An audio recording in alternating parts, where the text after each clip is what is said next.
where both he and I had given speeches saying, of course, this will make education, 5 times better. And we were like, wow, we got that one wrong. Maybe next round we'll deliver on that promise. And, how unusual it was, and even a little bit lonely that, when you were so successful and then you're having doubts about, okay, are we making mistakes here? Both of us had kids by then. He was actually, of course, he not only did Apple, he did the Pixar stuff. Mm-hmm. And because that was a realm I'm not in, I, could sincerely tell him what a brilliant job he did. Now, partly picking people, but that's, kind of amazing, now part of Disney.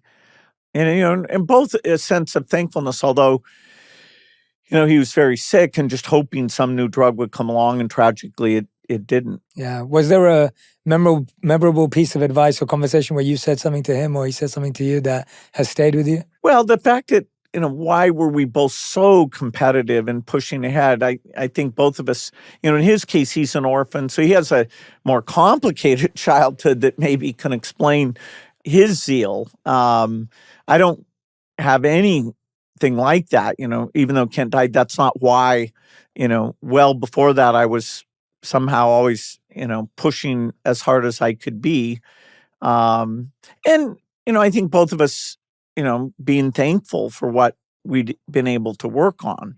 I mean, we got more of a front row seat and helped build this thing. Steve never got around to doing philanthropy. Now his widow, Lorene, is doing great philanthropy. So, that's, I'm sure he'd be proud of that. But he didn't get to that stage, and I was just getting into that stage. So I shared with him a little bit about, wow, a lot of children die, and we don't do much to stop that. And that kind of intrigued him, but then he never got to pursue it.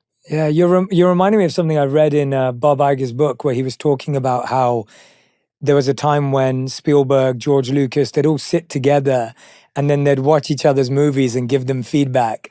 And they all felt very confident doing that because they knew their strengths and their uniqueness were so diverse. And so they didn't feel threatened that, oh, well, Steven's going to steal my idea, or, George Lucas is going to steal my idea, because they felt so confident. And it sounds like even for yourself as competitors to talk, to have a relationship, does that still happen today? Do competitors talk? Do they pick up the phone to each other? Or was that very rare? Because it feels like, it feels definitely now so less.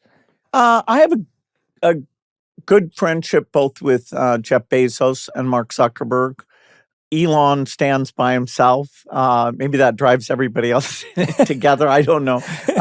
And over time, I think Elon, as he gets older, maybe he'll mellow out a little bit and, probably be an incredible philanthropist based on everything else that he's done. But yes, there is some good conversation. Larry Ellison is now in a phase where he's doing some excellent philanthropy, and we're all a bit more reflectful. I mean, hopefully by the time you get to 70, you've been hyper successful. You can, relax and let your guard down a little bit and, laugh about the things you got wrong.